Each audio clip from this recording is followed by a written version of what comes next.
Halo Tribuners, kita jumpa lagi dalam wawancara khusus bincang-bincang dengan tokoh. Nah, kali ini kita bersama dengan Ketua KPU Kabupaten Indramayu, Bapak Ahmad Tony Fatoni. Selamat siang Pak Tony, apa kabar? Siang, alhamdulillah baik. Sehat ya Pak Sehat, Tony? sehat. Ya, oke, terima kasih.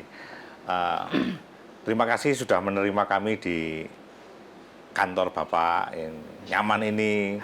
Ya, Sama-sama. perjalanan cukup panjang juga ya tadi, tapi ya asik lah kita sudah sampai di sini dengan baik, dengan sehat. Pak Tony, eh, bisa nggak diceritakan kondisi terakhir persiapan KPU ya untuk memasuki tahun politik 2024 ini? Meskipun ini masih 2022 ya, Iya, iya. tapi kayaknya waktu nggak akan lama lagi kayaknya. Kita kayaknya sudah ada yang start mesin ini. Iya, terima kasih untuk KPU Kabupaten Indramayu untuk masa persiapan. Memang kalau kita sudah start jauh-jauh lebih hari, Ya. artinya 3 bulan sebelumnya kita sudah melaksanakan koordinasi dengan pemerintah daerah, kemudian sosialisasi dengan teman-teman parpol. Pasca keputusan KPU nomor 20 tahun 2022 terkait dengan penetapan hari, tanggal, dan tahun pelaksanaan pemilu serentak 2024. Dan tentu KPU hari ini walaupun belum selesai kita menganggap koordinasi, sosialisasi, nanti pasca launching serentak pemilu 2024 oleh KPU RI yang akan kita laksanakan besok pukul 19, kita akan lanjutkan sosialisasi terakhir dengan mengumpulkan semua teman-teman parpol dan stakeholder terkait, dan akan kita koordinasikan ulang terkait dengan finalisasi kesiapan stakeholder di pemerintah daerah Kabupaten Indramayu. Gitu. Oke, berarti besok ya kick off-nya itu. Ya, dari besok besok ya. Berarti kedatangan kami di sini cukup tepat nih ya. Iya. Pasnya waktunya besok Nanti kick off-nya besok jam 19.00. jam 19.00 ya. tanggal 14 ya, 14 14. Juni pukul ya. Nah, Pak Tony, memang masih lama ya, ini masih 2022, tapi mestinya sudah banyak parpol yang sudah kickstart mesin politiknya ya. Mereka sudah pasca kita sosialisasi, karena memang ada 2 hal yang kita mintakan. Yang pertama persiapan untuk pendaftaran partai politik, dan outputnya adalah mereka harus membuat mandat untuk LO dan operator. Nah, pasca itulah mereka sudah mulai nih start ya, panasin mesin Panasin mesin, betul. ya, okay. Dan koordinasi kita dengan teman-teman parpol pun seolah-olah mereka ya memang sudah siap, mereka sudah betul-betul punya kesiapan ya untuk 2024. Buktinya hampir semua tempat wilayah hari ini sosialisasi mereka ya sudah banyak. Ya, poster, baligo dan segala macam itu sudah banyak. Makanya, kok masih lama, tapi kayaknya sudah mulai, ya nggak apa-apa bagi kita, dengan senang hati supaya mereka memang betul-betul prepare jauh-jauh hari dan siap. Apakah mereka sudah terpantau ada pertemuan-pertemuan gitu Pak Tony? Kalau pertemuan-pertemuan sepengetahuan kita memang sudah sering mereka lakukan, bahkan ada teman-teman partai politik yang mereka sudah menyiapkan kadernya, kemudian pendidikan politiknya itu sudah mereka lakukan, dan tinggal mungkin nunggu kick off-nya saja. Kick off-nya aja ya, sehingga mereka sepertinya sudah siap ya. Betul. Pak Tony, kalau kita melihat kita kembali ke belakang ke 2-3 tahun belakangan ya. Terutama 2019 sama dan 2020 ya. Ya. Itu kan banyak masalah tuh.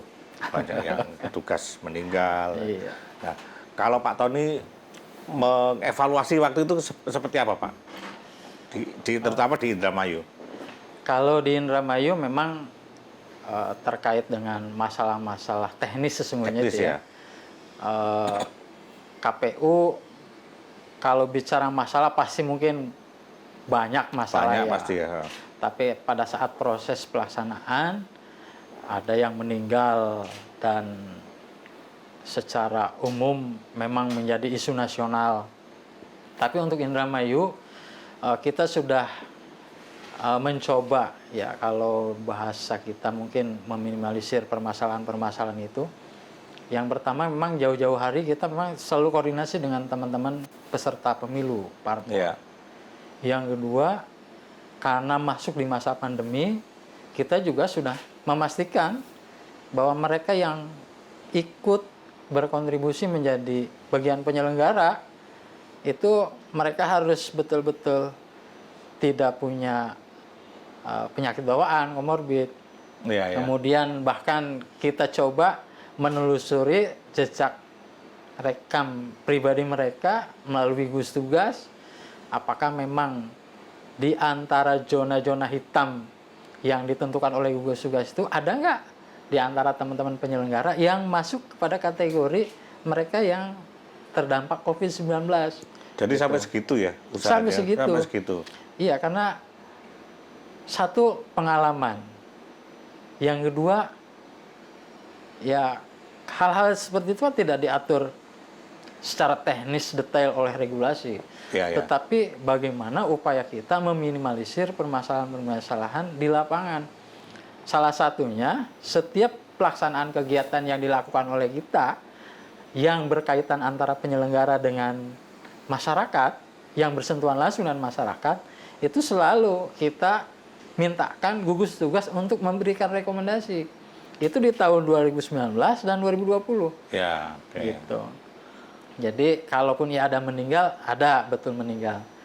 Tapi meninggalnya mereka satu, yang hasil analisa kita sesungguhnya, mereka itu kalau berdasarkan usia memang itu NGO sudah judicial review ke MK dan kita batasi memang di usia 50. Ya, maksimal usia Maksimal 50 ya. Betul. Yang kedua, mereka dipastikan tidak punya penyakit bawaan. Terlebih, apalagi 2020, bagi petugas yang melaksanakan tugas, bagi penyelenggara yang melaksanakan tugas terkhusus di pelaksanaan pungut hitung, itu memang resmi harus swab, harus tes PCR dulu. Ya, Dan itu alhamdulillah. Walaupun ada cerita-cerita lucu juga. Misalnya seperti apa, Pak?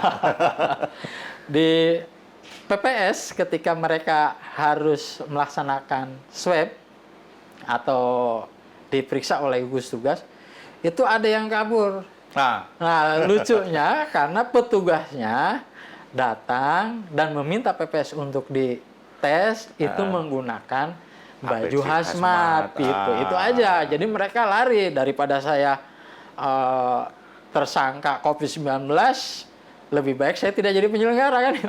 Oke, akhirnya nggak jadi penyelenggara juga. Tapi karena posisinya mereka adalah betul-betul hanya dipastikan aja kesehatannya. Kalau sehat mereka ikut, kalau tidak sehat justru mereka dilindungi kan gitu. Iya, betul. Jadi alhamdulillah untuk terutama 2020 pada saat proses pemilihan itu tidak ada lagi yang ayo kita siap, mereka harus dengan segala konsekuensinya, termasuk tes kesehatannya. Gitu. Berarti waktu itu memang kita menemukan hal baru gitu ya? Melakukan hal baru yang tidak pernah ada pengalaman dan tidak pernah ada aturannya. Aturan bahkan bimbingan teknis dari tim kesehatan lah misalkan, nggak ada. Iya. Gitu, kita harus bicara latek, harus bicara hazmat, terus penggunaan seperti apa, fungsinya seperti apa. Bahkan ini yang juga saya sampaikan ke pemerintah, ke KPU provinsi untuk disampaikan ke Pak Kapolda pada saat itu. Karena kita termasuk salah satu KPU yang diapresiasi oleh Kapolda, hanya menanyakan terkait dengan titik nol. Titik nol mereka berangkat dari TPS ke PPS, dari rumah ke TPS. Selama perjalanan ini, Iya. ketika ada kerumunan mereka bertanggung tanggung jawab siapa. Sementara kami hanya bertugas di TPS, gitu. Bahkan ada lagi terkait dengan sampah medis. Sampah medis. Oh, ya. sampah medis kita sampai diskusikan dengan Dinas Lingkungan Hidup itu supaya ada beberapa TPS dalam satu desa mau dikumpulkan di titik mana, saya mau diambil, gitu, supaya tidak menjadi sampah biasa karena itu adalah sampah medis. Jangan-jangan virusnya ada di situ. Sampai kita, walaupun di aturan nggak ada itu, Iya. di bimbingan teknis nggak ada, Iya, bahkan himbauan KPU RI pun tidak ada itu. Tapi kemudian itu akhirnya ikut menjadi aturan di Bukan. enggak, ya. Kita hanya coba kalau ini bicara penyakit, maka hal-hal yang bersifat medis ternyata sampahnya pun menjadi sampah betul. medis kan gitu. Akhirnya coba kita koordinasi dengan pemerintah daerah, akhirnya kita koordinasi dengan Dinas Lingkungan Hidup supaya sampah itu dimasukkan dalam plastik satu tempat, diikat, silahkan dibawa kemana gitu. Akhirnya itu SOP itu menjadi ada yang mengadopsi nggak di KPU lain? Nggak tahu tuh. Nggak tahu. Tapi yang pasti kita safety-nya sampai seperti Sampai itu. segitu ya. Iya. Ya. Artinya, jangan sampailah ada kasus baru atau gara-gara penyelenggaraan pemilihan di Kabupaten Indramayu. Ya, Gitu. betul. Nah, kalau kita lihat sekarang nih Pak, ini kan tadi kan yang lalu. Nah, sekarang seperti apa persiapan Pak? Kalau sekarang kita sudah menyampaikan kepada KPU Provinsi, KPU RI, melalui Rapim KPU Provinsi, kalaupun ia memang 2024 terkait dengan penanganan COVID-19 dan harus ada protokol kesehatan yang diterapkan kepada penyelenggara, kami minta tidak menjadi bagian KPU secara teknis, baik itu pengadaan dan segala macam. Kami minta kita hanya menjadi user saja. Termasuk kepada pemerintah daerah, kami pun sampaikan seperti itu. Kalau pemerintah daerah care dengan protokol kesehatan, kalau pemerintah daerah harus memastikan bahwa proses penyelenggaraan 2024 menggunakan protokol kesehatan, kami minta diakomodir tetapi tidak menjadi bagian atau anggaran yang ada di kami. Tapi silakan. Konsekuensinya apa Pak kalau itu menjadi bagian dari KPU? Satu, kita tidak pernah tahu spesifikasi alat kesehatan itu seperti apa. Ya. Yang kedua, teman-teman sekretariat pun itu nggak paham. Kalaupun dia harus lelang, ya itu kan kita tidak pernah tahu, tidak pernah melakukan. Nah, itu konsekuensi yang terlebih adalah kami tidak mau sesuatu yang tidak menjadi bagian pengetahuan kami, suatu saat ketika ada masalah kami dipersalahkan. Oke. Iyalah. Ya. Itu kan urusan kesehatan. Masa kami harus, kecuali kami dididik, dilatih oleh tim COVID atau tim kesehatan bahwa prokes itu akan seperti ini gitu. Itu kan harusnya menjadi aturan secara nasional ya, PKPU misalnya. Kalau PKPU hanya di PKPU 6 2020 itu ya hanya penyelenggaraan di masa pandemi. Hanya mengatur itu saja. Sampai itu aja Iya. ya. Nah, sekarang gimana? Apakah itu diterima oleh pemerintah daerah? Kalau selama ini kita koordinasi dengan pemerintah daerah memang ya sudah, karena prinsipnya KPU adalah user. Gitu. Artinya diterima ya? Diterima. Itu ya? Oke. Itu diterima oleh pemerintah daerah. Terserah itu mau melalui dinas kesehatan, melalui gugus tugas atau melalui pihak rumah sakit gitu. Oke. Betul. Nah, Pak, salah satu hal yang paling banyak dibicarakan dalam penyelenggaraan pemilihan umum adalah soal data, Pak. Ya. Saya kira ini yang bikin banyak orang pusing nih, baik dari pemilih sampai pemilihnya juga. Kenapa misalnya saya nggak diundang? Kenapa itu ada orang sudah mati kok masih diundang, macam-macam kayak gitu. Nah, bagaimana dengan KPU Indramayu, Pak? KPU tentu sesuai dengan Undang-Undang 7 bahwa kita terus memproses daftar data pemilih berkelanjutan, Ya. DPB, setiap bulan, dan kita plenokan setiap 3 bulan dengan Sorry, dengan Pak, stakeholder. saya potong dulu. Iya. Daftar pemilih berkelanjutan Berkelanjutan. itu maksudnya seperti apa? Daftar pemilih berkelanjutan itu adalah proses pemeliharaan data, karena kita punya data pemilihan terdekat nih, Ya. pemilihan bupati, ada DPT. Ya. Nah, DPT itu yang kita tetap jaga, tetap kita rawat. Ketika ada usia 17, perekaman KTP, datanya berapa masuk ke kita. Ketika ada kematian pun harusnya bisa dikeluarkan.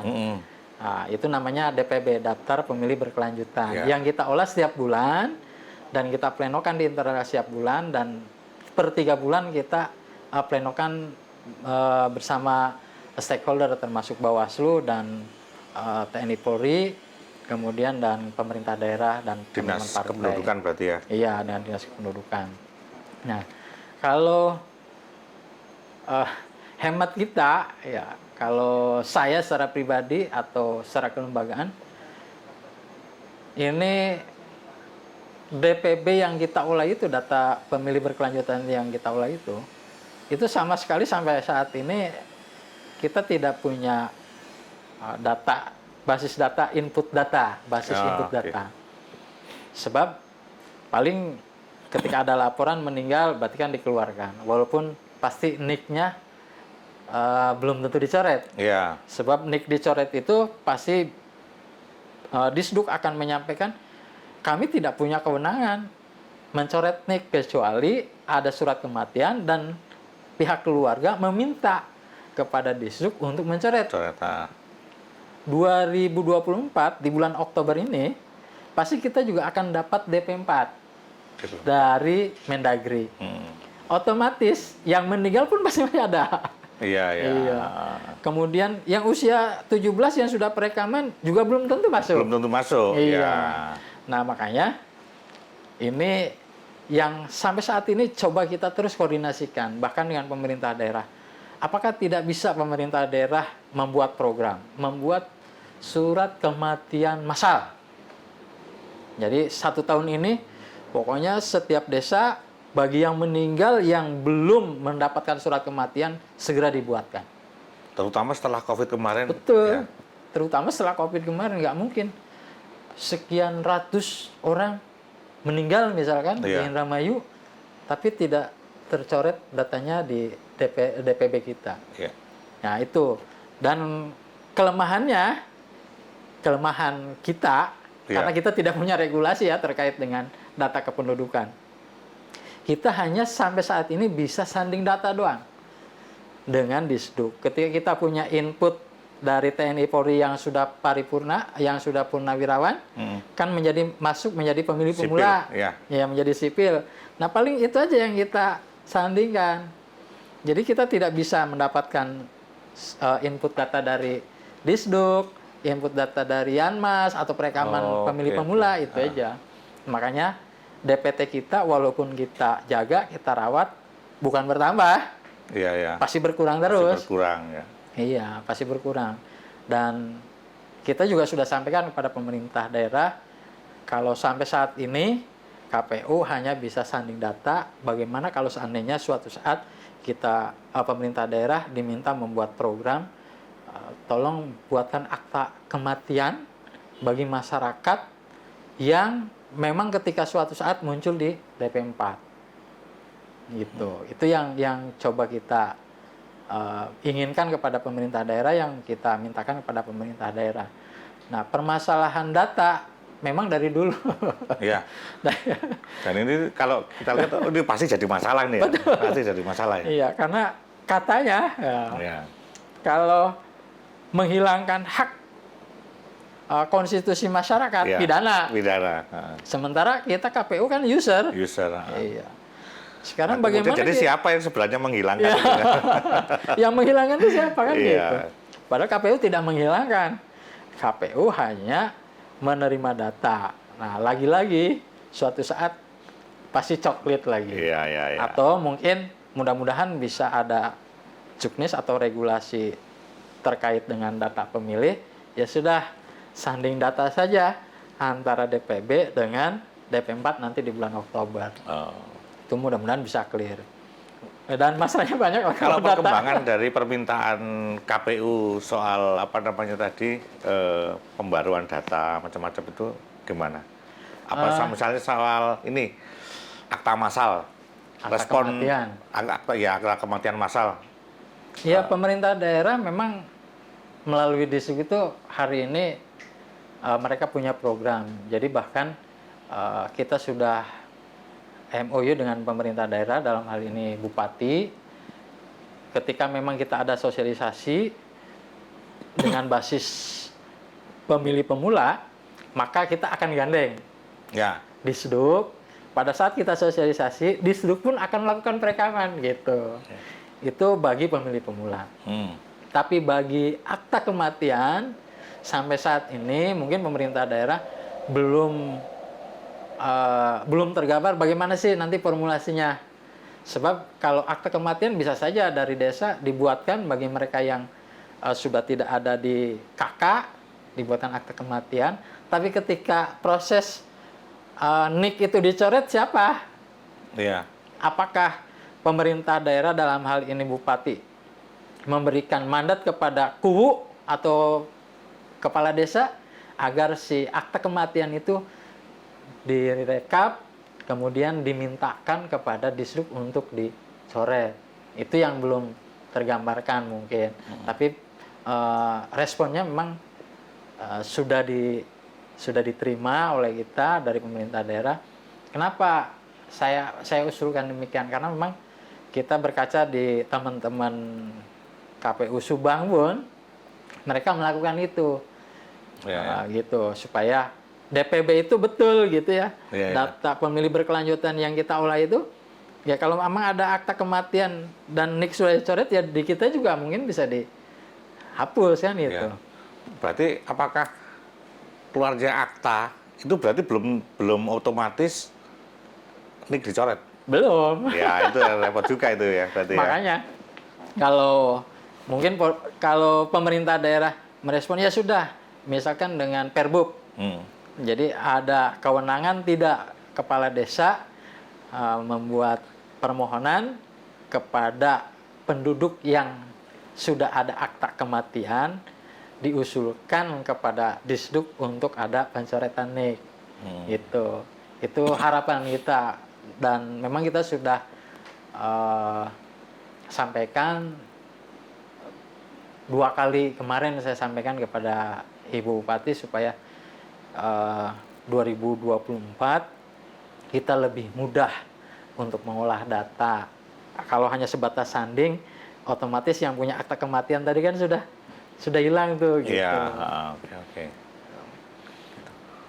Pak, apakah mungkin ada cerita menarik tentang bagaimana KPU misalnya bertemu dengan pemilih langsung ketika mungkin verifikasi di lapangan, mempertanyakan. Iya. Di Indramayu selain data yang kita olah tadi, memang dari dulu terkenal dengan buruh migran yang banyak ya. Iya, di Indramayu. Banyak.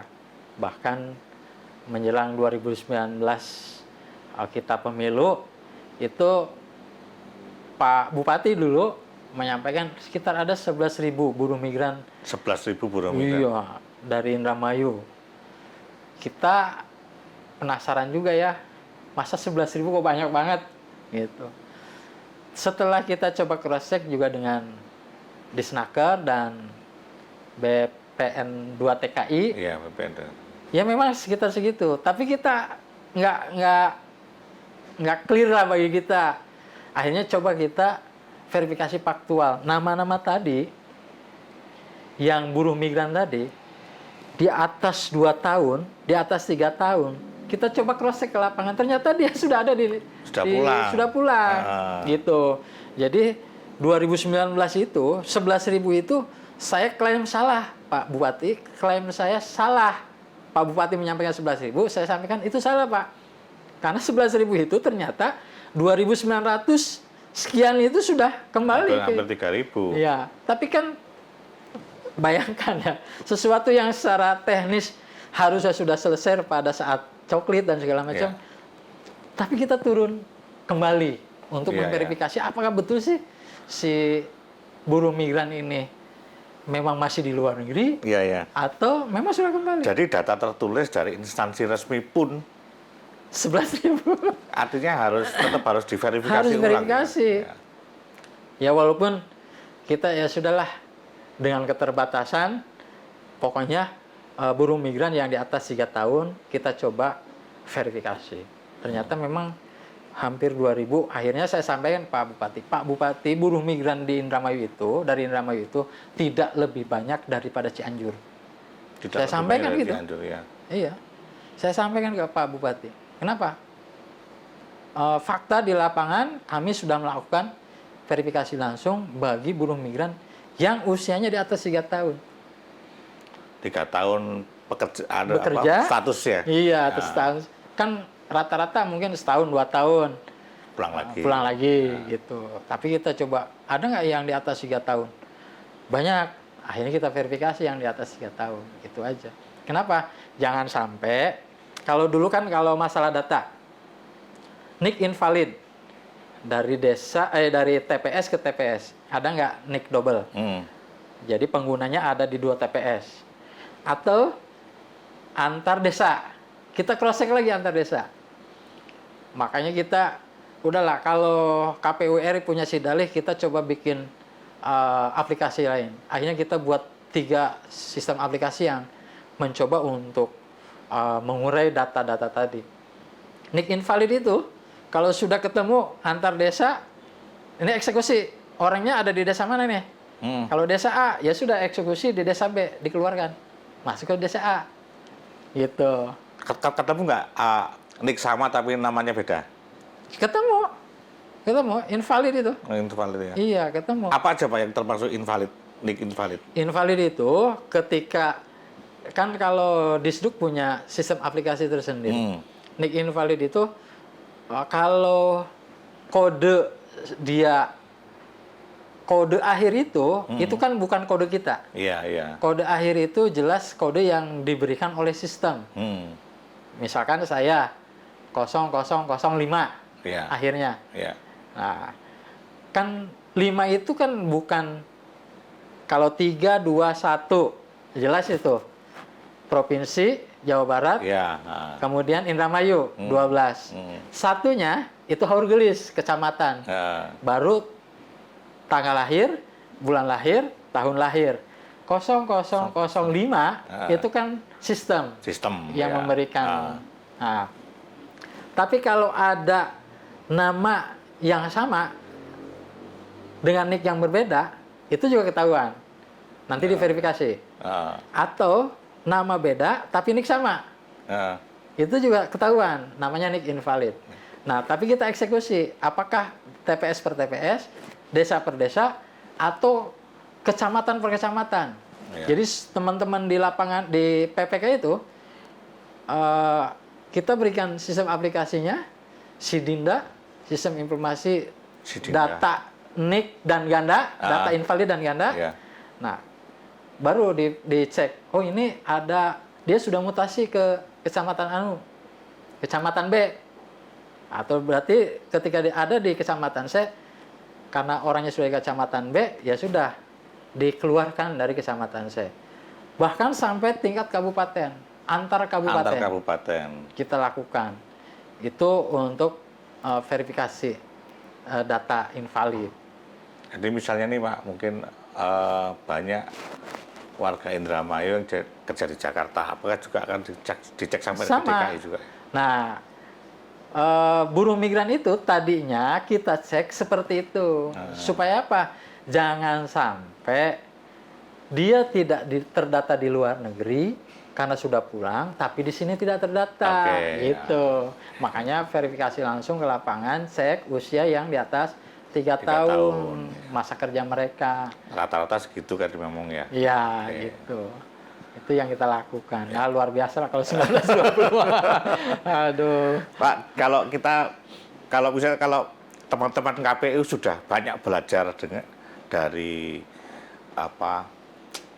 kegiatan sebelumnya 2019 dan 2020 kemudian mungkin diperbaiki selama 2021. Bagaimana nanti menghadapi 2024? Bismillah. Bismillah. Menghadapi 2024 ya tentu kalau saya menulis quote tuh hasil itu sukses itu adalah hasil. Sukses itu adalah hasil. Iya. Kerja fokus dan soliditas kerja adalah proses. Soliditas kerja adalah proses. Nah, jadi kami hari ini memastikan setelah apel pun tadi apa yang harus kita prepare, apa yang harus kita siapkan. Dan tolong pasca Rapim nanti kita undang semua teman-teman sekretariat, visi kita harus sama. Samakan persepsi, samakan visi, bagaimana teknis kerja yang harus kita bangun. Ya. Nah, itu yang kita siapkan. Kenapa? Karena hampir rata-rata teman-teman kita di sekretariat ini sepertinya sama. 19-20 kita merasakan betul bagaimana perjuangan proses pemilu dan pemilihan. Tinggal mungkin hal-hal yang kurang kita maintenance, hal-hal yang memang belum pas kita coba upayakan supaya lebih baik di 2024. Secara keseluruhan kami komisioner yang melihat teman-teman sekretariat karena secara teknis kan yang bekerja mereka itu mereka memang kami nyatakan ya memang sudah siap untuk persiapan 2024. Tinggal bagaimana kita kembali membangun semangat, ya, membangun mental, kesiapan, pembaharuan informasi yang terus coba kita lakukan dengan teman-teman di sekretariat. Kalau banyak orang mengatakan bahwa